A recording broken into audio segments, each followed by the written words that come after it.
Welcome to my review of the dining on board P&O Ventura, and in this video I'm going to show you around the specialty dining restaurants, the main dining rooms, the waterside buffet and the counter service options. And I'll let you know the ones I did like and the one that I didn't. And I'm going to start with the 4 specialty dining options. This is the Epicyon, which is the fine dining restaurant and the most expensive on board the ship, which is open for afternoon tea and dinner in the evenings. I was greeted by friendly staff, and just seeing the decor I knew that this was going to be an upscale experience. Our first was the bread service, consisting of white and brown rolls and beetroot bread, along with a butter and a Marmite butter served on a slate. And this was followed by a watermelon and mint amuse-bouche. This was the choice of starters, and I quite fancied most of it. But I decided to go for the Alaskan snow crab, langoustine and salmon caviar cocktail, which I've just mixed together in this rather fancy glass. And to be honest, it was absolutely fantastic. And it also came with this lovely cucumber mojito. And my other half went for the slow cooked ox cheek. It looked really nice, but unfortunately the meat was really fatty. And now we're moving on to the main course. And you can pause the video if you'd like to study the menu more. For my main course I went with the Only Grounds ribeye steak, which came with onion rings, thick cut chips and a side of broccoli.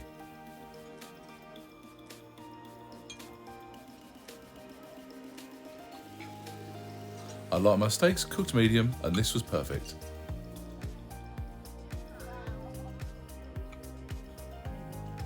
While my mum had the black cod, lobster tail and chips, while my other half had the maple glazed saddleback T-bone pork, which was very tender and came with air crackling. And when the dessert menus were brought out, we were also given an orange sorbet as a palate cleanser.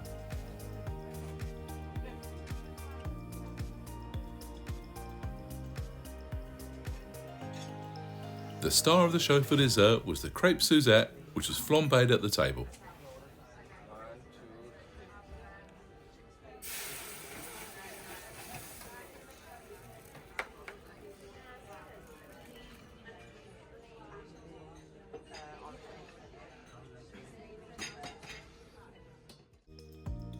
My mum absolutely adored this.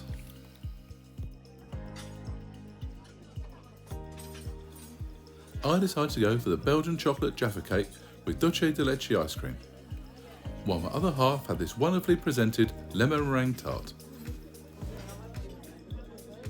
And the petit fours were the perfect way to finish my first ever meal at the Epicyon. I'll definitely be back. The Beach House is one of my favourite specialty dining restaurants on P&O ships. It's situated on one side of the waterside buffet during the evening, and has a Caribbean and Latin American inspired menu. There's a covered charge to eat here, which includes for most of the menu items, although some do have an upcharge price, as you can see next to them. However, if you don't want to pay any extra, then you don't really have to, as there's still plenty of choice. Here you can see the price of the drinks if you haven't brought the drinks package. To be honest, I've never bought a drinks package on P&O, as I think the price of the drinks is fairly comparable to what I'd pay in a pub at home.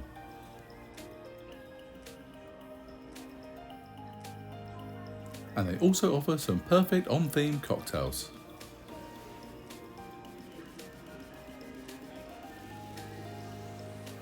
Although I went for a bottle of Duradam. For my starter I went with the peri-peri boneless chicken thighs with garlic dough balls, all of which was very tasty. While my other half had the crispy bacon and cheese potato skins.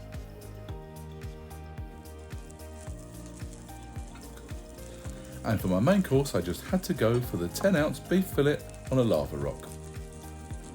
Just listen to that sizzle. Which comes with tomatoes, sautéed mushrooms, thick cut chips and onion rings. Fillet comes out rare, and then you can choose to cook it to your own personal taste on the hot lava rock. While my other half went for the Beach House rib combo, which was glazed beef short ribs and St. Louis sticky baby back ribs, with thick cut chips, onion rings and red slaw. For desserts we went with the warm apple and pecan pie and the key lime sundae, both of which were a fantastic end to another great meal at the beach house. The glass house is another favourite and is an ideal place for tapas, light bites and small plates, although larger meals and sharing plates are also available. And the glass house is open for lunch and for dinner. We visited on the first day of our cruise and it was actually the first day of this brand new menu. We were told that unfortunately the fryer was broken, so some of the things on the menu weren't actually available. There's no cover charge to dine at the restaurant, all the menu items are priced a la carte. And the glass house is curated by a popular TV presenter, wine expert, columnist and author Ollie Smith. He's even teamed up with Harvey's Brewery to create his own beer. It's only available on P&O ships and is one of my favourite beers at sea. We decided to try the tapas from a local food hero, Jose Pizarro. We decided to go for the omelette, 2 of the lamb cutlets, grilled prawns, scallops and jambon iberico.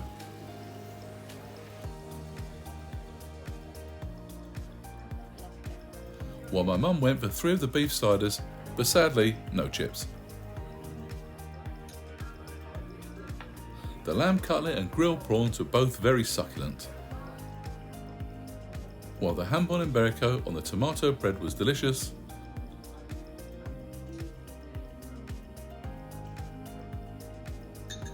And the scallops were very fresh tasting and not at all fishy.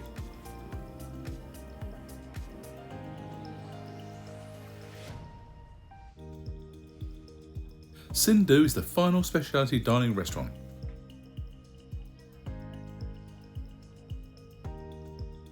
Which serves delicious Indian-inspired food. Unfortunately, I didn't get to eat here on Ventura, but I've had dinner here on both Azura and Iona and had the tiffin lunch on Aurora. Synu is my absolute favourite place to get Indian food, either on land or at sea. The quality of the food and service are absolutely exceptional.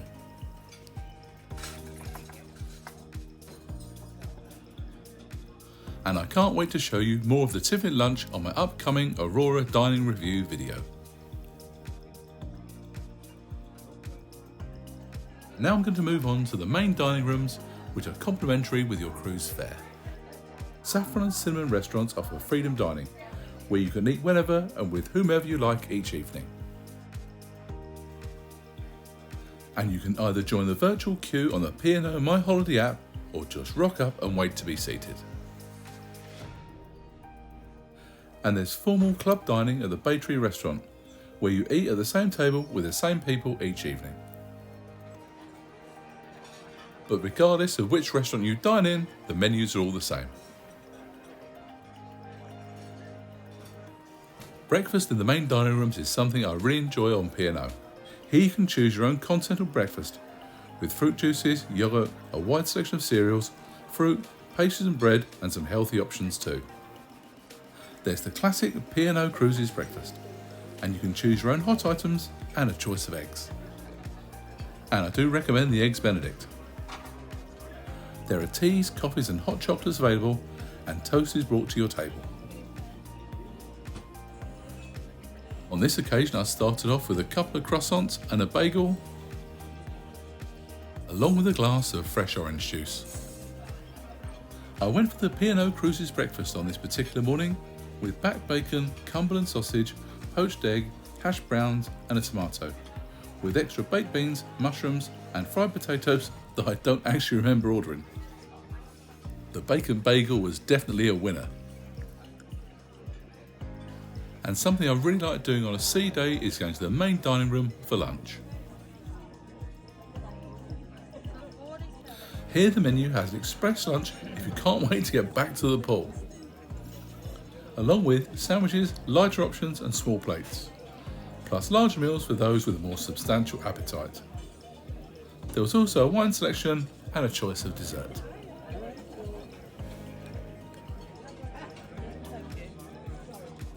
After the bread service, I had the hot smoked salmon tart, which was lovely and soft.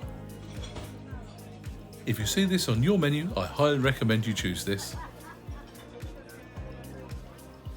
While my other half had the cream and cauliflower soup, followed by the Wiltshire ham and mustard baguette, both of which she really enjoyed.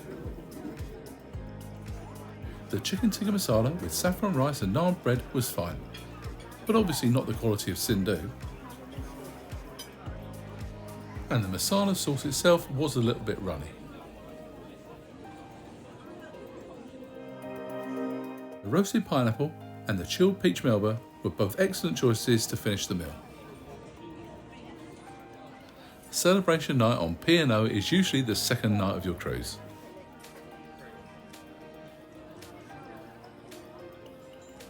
Which means that the dress code will be formal and the meals in the main dining rooms will be enhanced.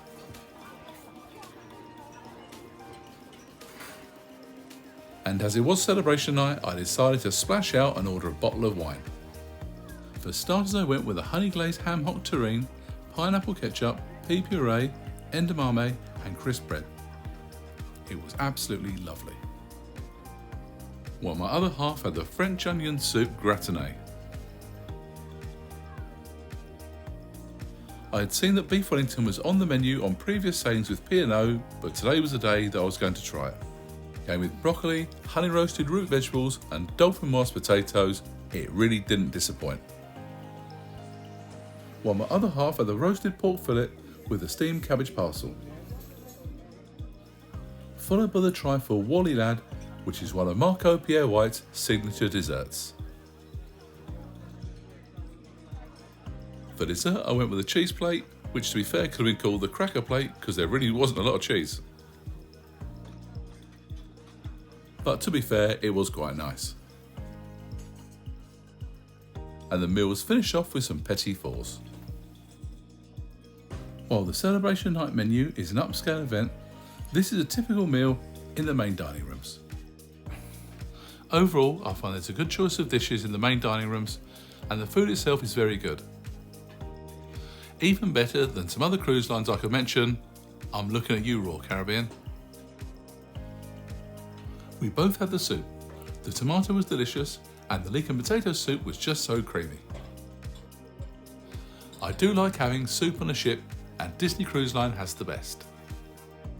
I had the roast turkey with duck fat potatoes and vegetables.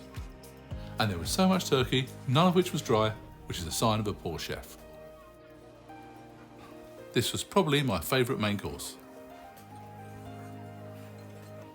The 5-ounce sirloin steak was actually pretty good for a main dining room restaurant. It was perfectly cooked and it wasn't tough. For dessert, I went for the cream caramel with a scoop of vanilla ice cream, which was definitely a favourite of mine, while my other half had the 2 scoops of vanilla ice cream. The waterside is the buffet on board the ship and is open for breakfast, lunch, dinner and late night too. And first I'm going to show you what a typical breakfast service looks like.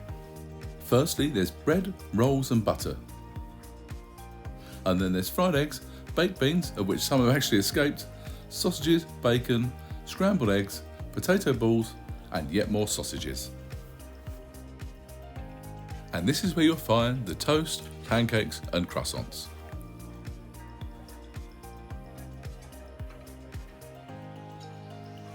And this is where you'll find cooked tomatoes, omelettes, kippers,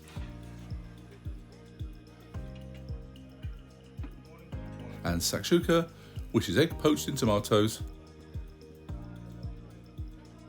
minute steak, and yet more toast, pancakes and croissants.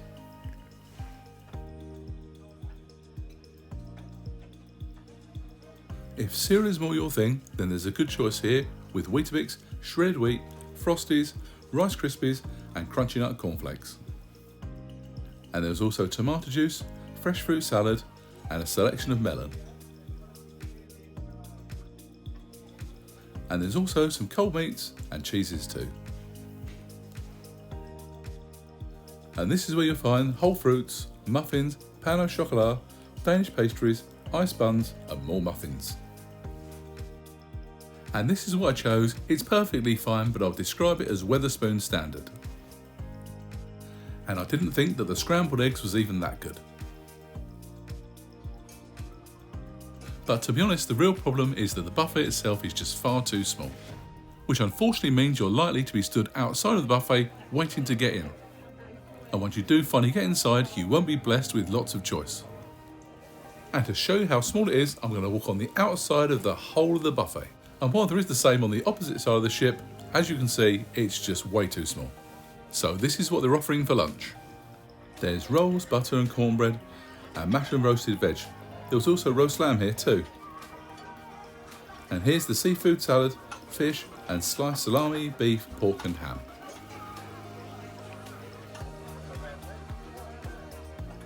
And here you can find a selection of filled rolls and wraps. There's also lettuce, tomato, cucumbers and onions. The dessert options are cookies, chocolate tart, meringue roulade and brownies, along with carrot cake, chocolate brownies, and there's some fruit options too.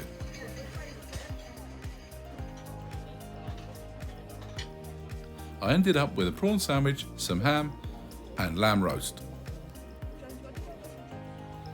The dinner and late night buffet are fairly similar. There's rice and curry, roasted chicken, lots of sausages, lasagna, kebab meat, pita bread and warm quiche.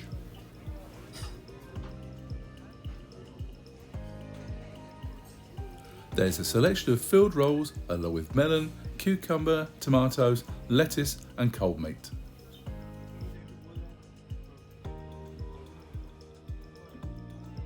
And there's flapjacks, brownies and cakes for dessert. And I wish I'd made my own cheese and crackers here instead of ordering it in the MDR. And ending this on a far more positive note, the lasagna was actually really nice. I'm now going to look at a couple of snack options that are available to you when you're spending your time around the pool. Firstly, there's a Poolside Grill where you can get burgers, hot dogs and fries. And the menu here seems to change daily. We tried a couple of their burgers, the first of which was a chicken burger and the next one was a cheeseburger. Both of which were perfectly fine, but nothing to write home about. And the second counter service restaurant is the Poolside Pizza and Ice Cream.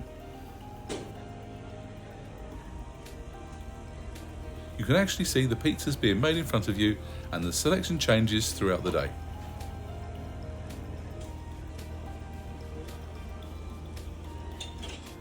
The pizzas here are unlikely to win any prizes, but they're a perfect poolside snack. And another ideal item for poolside is of course ice cream. And here they have a selection of cones, tubs and lollies. And while they do cost a little extra, well why not, you're on holiday. Costa Coffee has pastries such as croissants, pain au chocolat and almond twist,